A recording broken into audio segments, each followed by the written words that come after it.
Major funding for these programs is made possible by grants from Chase Commercial Term Lending, New York Community Bank, Capital One Bank, Perfect Building Maintenance, M&T Bank, Customers Bank, Genova Burns, Terra CRG, Meridian Capital Group, Wyckoff Organization. Additional support is made possible by AKA Hotels Corman Communities, Aerial Property Advisors, AVR Realty Company, Bank of America Merrill Lynch, Bank Leumi USA, Briarwood Organization, CBRE, Citizens Bank, Colliers International NYC, Collins Building Services, CPEX Real Estate Services, Cushman & Wakefield, Dime Savings Bank of Williamsburg, Douglaston Development, Levine Builders, Eastern Union Funding, Fisher Brothers, First Nationwide Title Agency, Flushing Bank, Friedman, Handler Real Estate Organization, HAP Investments, Hersha Hospitality, Hodges Ward Elliott, Inc., Investors Bank, James D. Kuhn Real Estate Center at Syracuse University, Kilroy Architectural Windows, Madison Realty Capital, Matone Group, Mercantile Commerce Bank, New Banks, Newmark Grubb Knight Frank, Optimum Window Manufacturing Corp., People's United Bank, Rosewood Realty Group, SJP Properties, Sterling National Bank, Stonehenge Partners, TD Bank, The Continuum Company, The Moynihan Group, and these friends.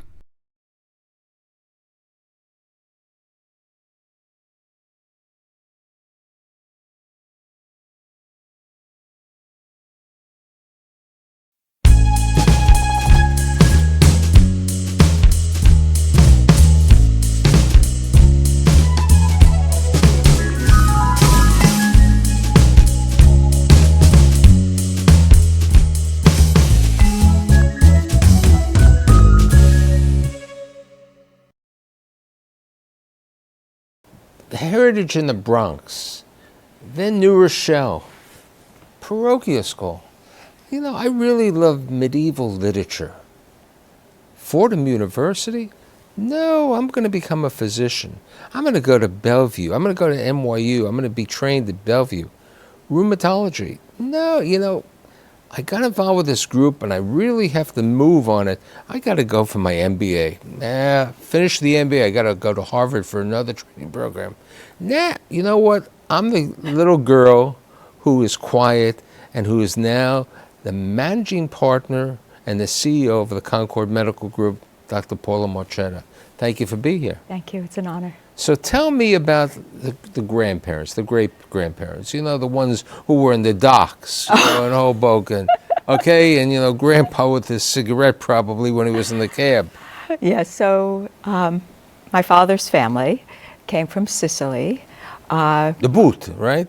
The boot. Right, he came from Sicily and he was the first of his family. He was only about 12 years old, came over in steerage, landed in Hoboken, worked as hard as he could to bring the rest of the family over. He was the oldest son and eventually got everyone here and worked on the docks as a longshoreman in Hoboken. That was Grandpa? That was grandfather, yes, right. my father's father. And tell me about your mother's father. My mother's father, we believe, it's a little bit hazy, came over as a tourist, never went back, so we had some discussion right. as to whether he was a legal immigrant or not, but my grandmother came over on the boat in the early 1920s. Yeah. So tell me about how the grandparents met. Father's family first. So my grandfather, my father's father, saw my grandmother through the window of his patron, his boss's home, and fell in love with her at first sight. And so insinuated himself into the family by becoming the godfather, getting invited there, courted her, and eventually won her hand. And so that was an arranged marriage on her part, but he was in love with her on first sight. Now we go to the other side. The other side, as it turned out, both of my mother's parents were from the same very small town in Italy outside of Bari. And, but they never would have met, even though they were in this tiny little town, because he was landed gentry and she was the daughter of a blacksmith. So they were different classes. But when they both came here, the paisan, all of the people from the same area who spoke the same dialect of Italian would have parties. And my grandmother was a very vivacious woman. She sang, she knew all of the songs, she could dance. And my grandfather, who was an incredibly handsome man, was sort of quiet, so the strong, quiet type, but just was so enchanted with her, even though, in my humble opinion, she wasn't a great beauty, but she had such a vibrant personality. And so they married. So let's go to the next generation. Tell me about your mother and your father. Okay, so my father was the second-born son, and in traditional European and Italian families, the second-born son wasn't quite as revered as the first-born son. They only had 2 children, and when the Depression hit, the family was forced to leave Hoboken, ended up in New York, and settled in the Bronx, where my grandfather went from being a longshoreman and having lived well on margin before the Depression, lost everything in the crash, such as it was, and then began to drive a cab. And my grandmother went to business in order to support the family. But as soon as my father, I think when he was 8 or 9 years old, he was already selling newspapers or anything he could do to bring money home, and never lost this sense of service, of obligation to his parents to always help them, protect them, provide for them through his whole life. And I think it's something that informed the way he lived his life in every respect. Now, Mom? Mom's family, my grandfather worked in a factory. My grandmother had 5 children within 5 years, one being a set of twins, so she got them all in. And she did what she could. She used to take in, she used to embroider, as many Italian women learned all the fine crafts of needlework. So in those days, women's silk stockings were embroidered, and she used to come home and do the embroidery and return them, and basically did piecework in order to bring a little bit extra money home. So now we get to how Mom met Dad. So Mom and Dad met on a blind date. My father is 12 years older than my mother. And shorter. And shorter. So this was the story. So the person who set them up was my mother's friend, who was about 5'0", and my mother was 5'8" in bare feet. And so her first question was, is he tall? And so Mary, her friend, said, oh yeah, he's plenty tall. So my father was maybe about 5'5" on a good day. Well, we have that picture with him wearing this hat later Yes. on, so he looked the same. So they meet at a party, and my mother is seated, and he walks in. He's with his brother, and he sees my mother, and he just thinks she's stunningly beautiful. My mother thought that her date was the brother, who she didn't really find that attractive, and she said, oh, too bad it's not the other one. But it turned out to be my father. But as soon as she saw him, she said, oh, he's too short for me. And then my mother stood up, and they had this height discrepancy. So I like to say they had an uneven start. She never thought she would see him again. And then, as it turned out, they both showed up at another party, Now, met again. You mentioned to me that your mother wanted to originally go to college, right? Yes, my mother was the youngest of a family of 5. All her older siblings were boys, and basically were free to do what they want, and by and large they all dropped out of high school and learned a trade. And my mother finished high school and really wanted to become a teacher. And I think part of it was just to escape being the only sister. girl in a family of men, where the role of a woman was to serve and to be silent. So she had an opportunity to go to Oswego, which was a teacher's college. One of their friends, one of the Paisan's daughter, had gone, so there was precedent. And she was all set to go, and then her oldest brother returned from the war, because 1947, and he had been enlisted. He had actually volunteered before the war and was at Pearl Harbor when it was bombed. When he returns, they show him all the papers, and he looks at this, and he said, what does she need this for? Don't send her. And that was it. Her career as a teacher was over. When does Mom get married to Dad? She got married 6 years later. She went to work. My mother, in high school, learned to be a dressmaker. So she initially worked at Bonwood Tellers doing alterations, and then she worked at a small dress shop in the Bronx selling dresses and doing the alteration. Now, you said to me that Dad was in the Merchant Marine. He was in the Merchant Marines. And then what happens? Well, he went into the Merchant Marines because his older brother had been drafted, and his parents struggled financially, and he said, you know, if I get drafted, what's going to happen to them? How are they going to be able to live? So he put himself in what was called a vital industry. My father was very mechanically gifted, so he learned very quickly to be a tool maker and was very inventive, and they kept getting deferments because he was so important to the war effort, and not only the work he was doing but the innovations he was creating. But then my father, being my father, looked around the shop and said, you know, this is really terrible the way the workers are treated, and we should maybe form a union. And so that wasn't so popular with management, and the deferrals stopped. And then he said, but by now it's 1944, but you don't really know when the war is going to end. So he enlisted in the Merchant Marines and did a lot of travel at the end of the war, and from there returned. But the Merchant Marines were not considered military, so he had none of the privileges under the GI Bill to get additional education.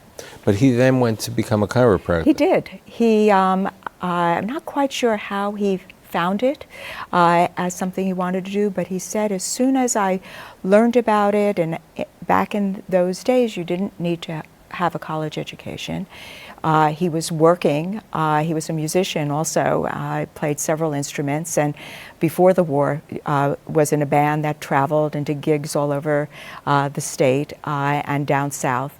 But that wasn't a viable profession, so he went and became a chiropractor and loved the work. And I think he loved doing for other people. It was just so fundamental to his nature to want to help others, and he felt he was helping them in some way with the work that he was doing. So let's talk about his little daughter. So you were born in the Bronx, and then you moved to New Rochelle. But I was a baby. I never knew the Bronx as a child. So tell me about growing up in New Rochelle as a kid. So New Rochelle was, at the time, was a lovely bedroom community to the city.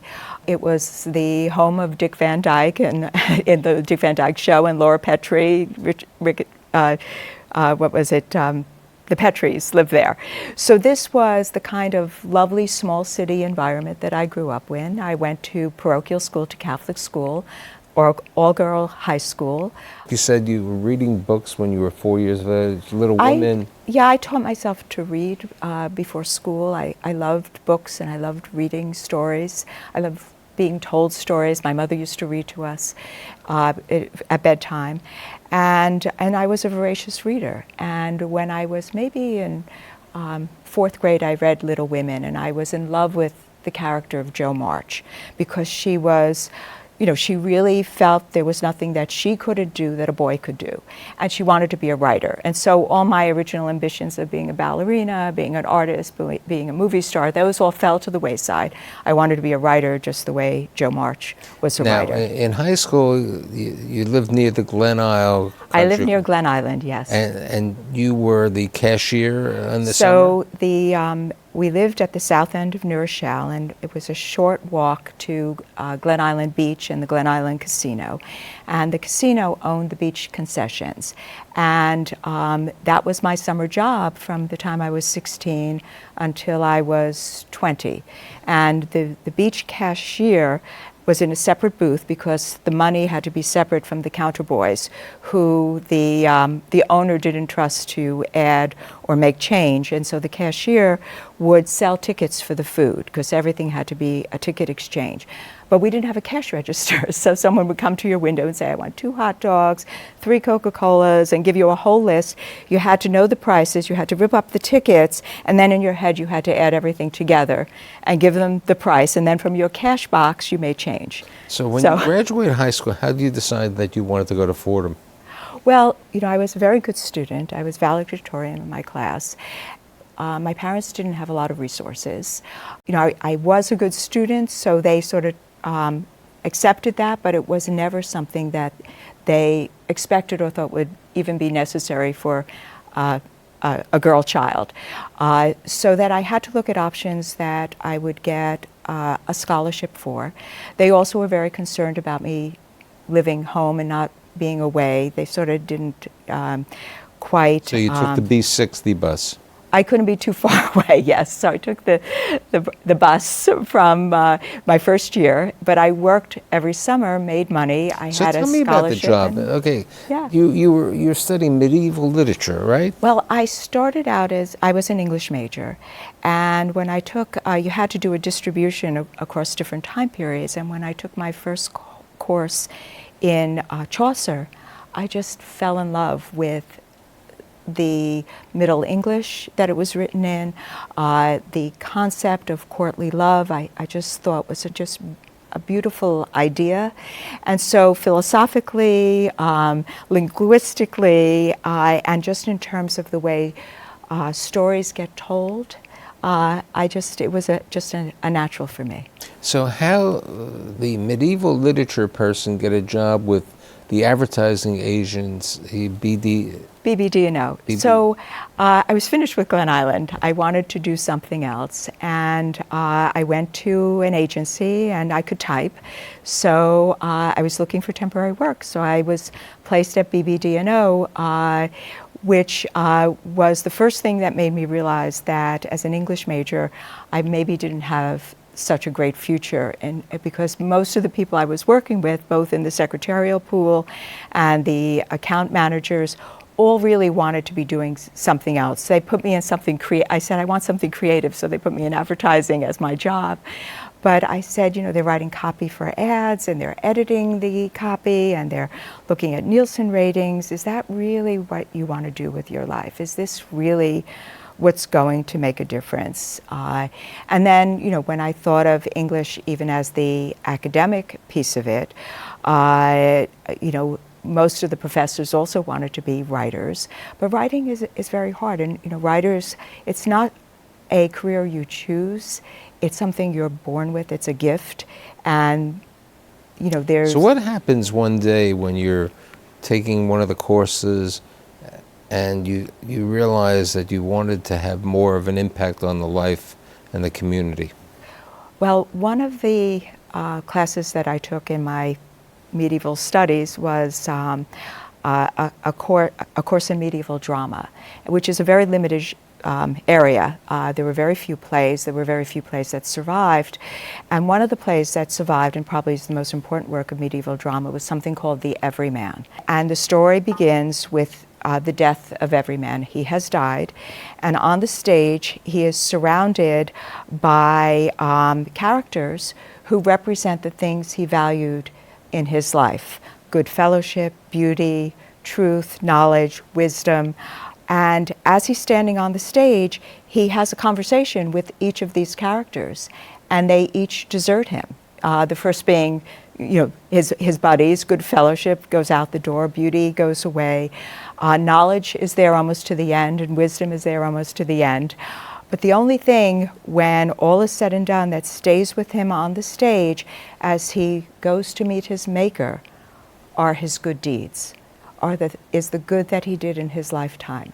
And that would carry him over to the next So as I would life. say, that was your epiphany that you wanted to... That was, it had a profound effect on me. That and combined with the philosophy courses that I was taking, like Plato saying, even if there's no God and there's no meaning to the universe, it's still better to lead a good life than to lead a life that is not good. And not the good life like having lots of money, but a life where you do good in your life, that you live a life that's sterling. So you graduate Fordham, and now you decide to go for your master's.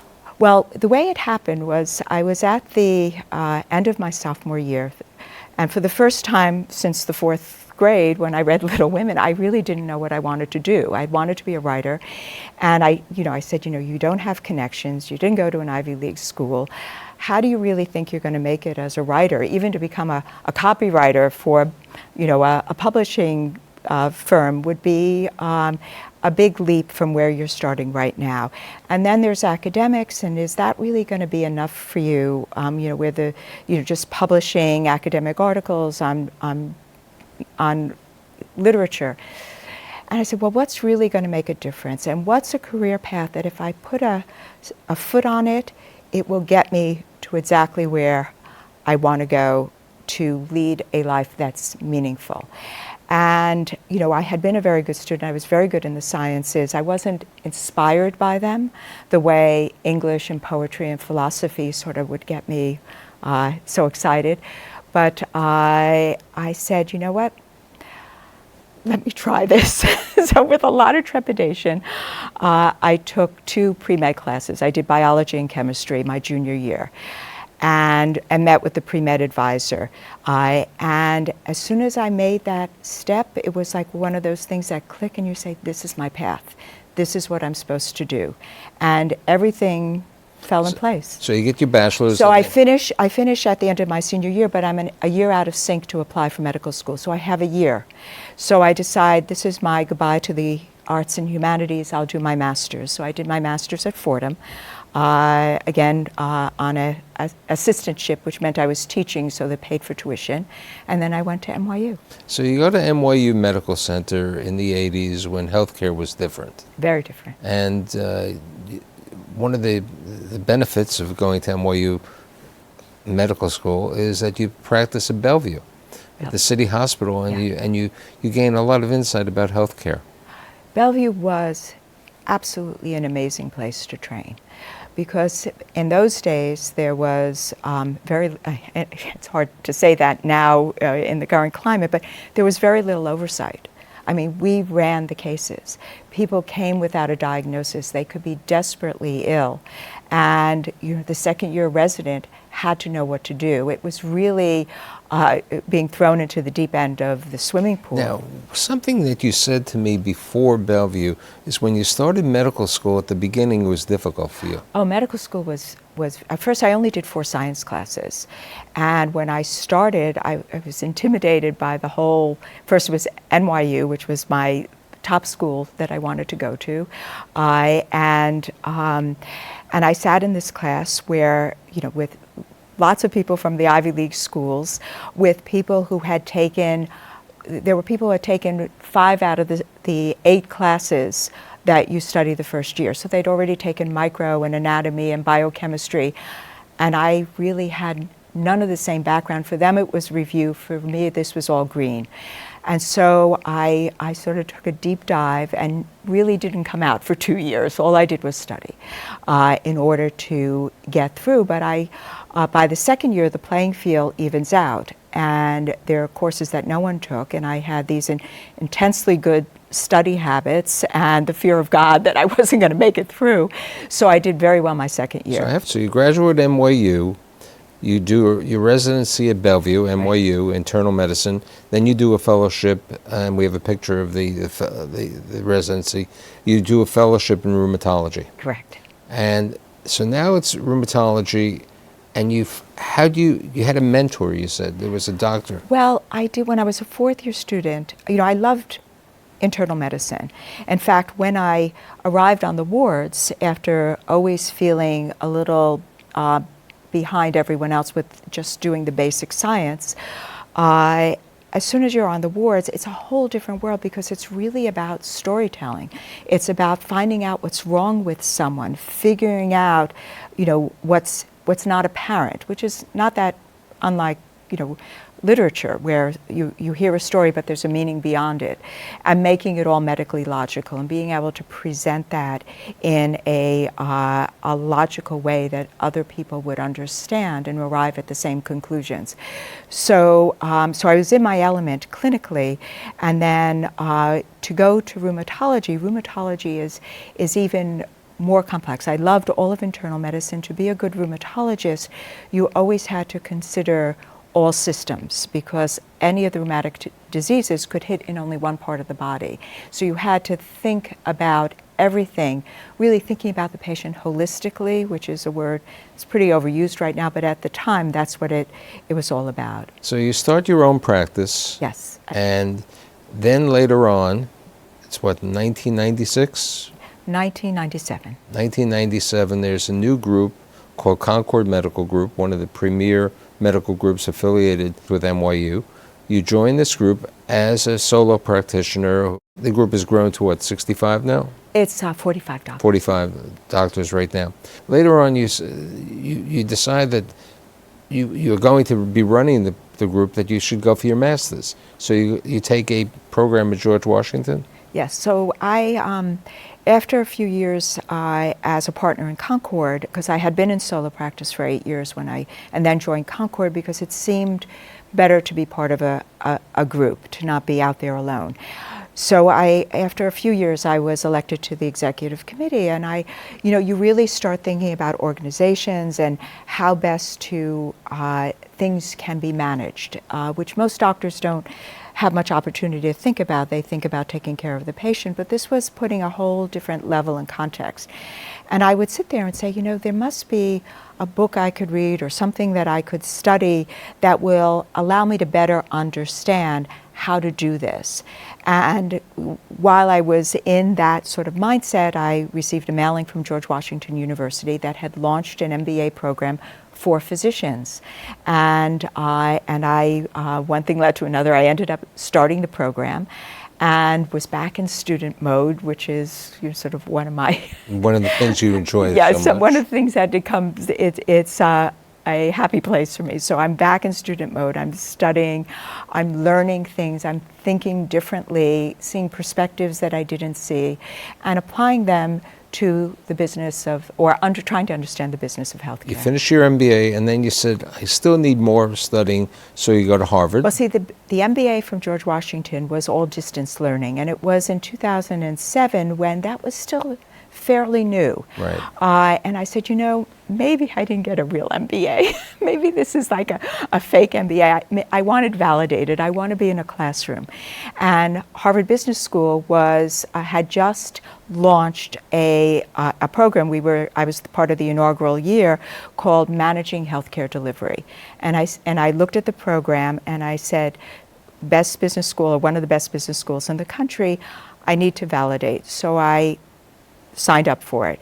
And that was a transformational learning experience. It was probably, as much as I loved my education through all its different phases, that was probably the single most transformative educational experience I had. And last but not least, you have one other major thing in your life, your son.